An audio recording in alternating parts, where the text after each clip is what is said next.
पिछले कुछ दिनों से एक वीडियो वायरल है। महायोगी शिवानंद जी पद्म पुरस्कार लेने के लिए राष्ट्रपति भवन आए। 125 वर्ष का जीवन जी चुके योग गुरु मंद चपल चरण प्रविष्ट हुए। प्रधानमंत्री बैठे थे, झुककर उन्हें प्रणाम किया। प्रधानमंत्री ने प्रत्याभिवादन किया। उस क्षण मोदी जी क्या सोच रहे होंगे? निश्चय ही वे कृतकृत्य हुए होंगे। शिवानंद जी मुड़े, राष्ट्रपति तक जाते हुए 2 बार दंडवत हो गए। 125 वर्ष की आयु में पद्म पुरस्कार की पहली सीढ़ी पर चढ़ते हुए वे कैसे झुके?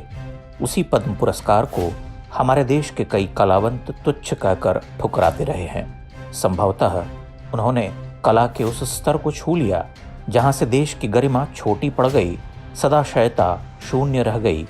वे बड़े हो गए, किंतु कितने छोटे होकर रह गए और शिवानंद जी कितने ऊपर उठ गए। इतने ऊपर उठ गए कि करोड़ों करोड़ जनों ने प्रतीकात्मक अश्रुजल से उनके पांव धोए। सरकार ने पद्म पुरस्कारों के लिए भारत के जिन अनन्य सेवकों की खोज शुरू की है, वह खोज गहनतर हो। तुलसी गौड़ा, राहीबाई पोपरे, हरिकाला जब्बा और शिवानंद जी जैसी विभूतियां ही उन पुरस्कारों को प्राणवंत करेंगी। उनकी गरिमा ऊपर उठेगी, वह अपनी स्थापना को गौरव प्रदान करेंगे।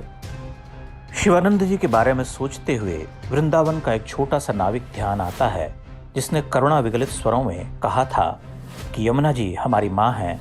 बाहर से आए सेठ लोग इसे गटर कहते हैं तो क्लेश होता है। दोनों की मूल चेतना एक है, जबकि वह नाविक अति साधारण मनुष्य है और शिवानंद जी अति विशिष्ट मनुष्य हैं। परंतु दोनों ने अपने निज को उसे सौंप दिया है जिसे हम भारत भूमि कहते हैं। दोनों का अपना अहंकार कुछ नहीं है, दोनों उस माटी से एकमेक हैं। कला या जीवन की साधना का अर्थ उसे मुक्त करना है। जहां कला की साधना अपने दर्प के नीचे दब गई, वहीं कलाकार की काया भस्म हो गई। साधना जाती रही, कुछ शेष न रहा। जो कीर्तियां उसने कमाई वे तत्क्षण लुट गईं। योगाचार्य ने अपनी साधना से स्वयं का इतना परिष्कार किया कि वह स्वयं कला हो गए और उनका अपना अस्तित्व उस महत्तर साधना में गल गया। साधक ने सब कुछ तो उस अनंत सत्ता को सौंप दिया जिससे उसे मान मिला। मोदी सरकार तो बस एक जरिया है।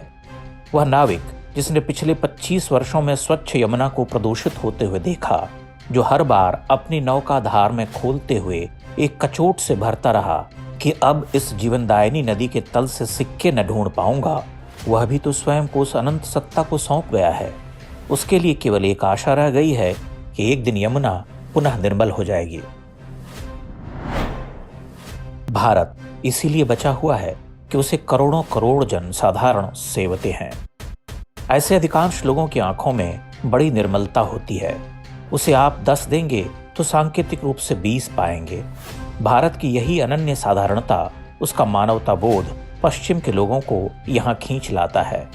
यूरोप के साफ सुथरे शहरों से जो भीड़ वाराणसी वृंदावन के धूल धक्कड़ में भटकती है, वह क्या खोजने आती है? वह जिस अकेलापन और विखंडित समाज को जीती भोगती है, उसका ध्वंस भारत में ही होता है। वह भीड़ देखती है कि भारतीय हिंदू जनमानस का ईश्वर कितना मानवीय और प्राप्य है। वह विग्रह में तो है, किंतु विग्रह से परे कण कण में है। उसे लोग गाते, उलाहते, भजते हैं, नाचते, झूमते हैं। वह नदी, पर्वत, वृक्ष, जीव, जंतु सबको समान भाव से देखता है। इस एकात्म में पश्चिम का पीड़ित मनुष्य रम जाता है और गा उठता है, हरे रामा हरे कृष्णा। वह घाटों पर साइकिल से भटकता है।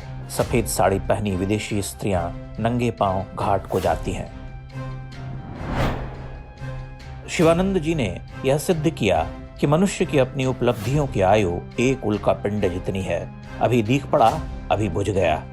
उन्होंने योग से इस कठिन समय में मृत्यु से होड़ ली है। अन्यथा इस काल में 125 वर्ष का जीवन कौन पाता है और कौन उस अविश्वसनीय उपलब्धि को, उसी तथता को सौंप जाता है जिसे समझने खोजने में भारत की शतियां खप गईं। शिवानंद जी, तुलसी गौड़ा और वह साधारण नाविक भारत की आत्मा है। उनमें कोई विभेद नहीं है, कभी नहीं रहा। वही नाविक केवट था जिसे श्री राम ने अपना बंधु कहा था।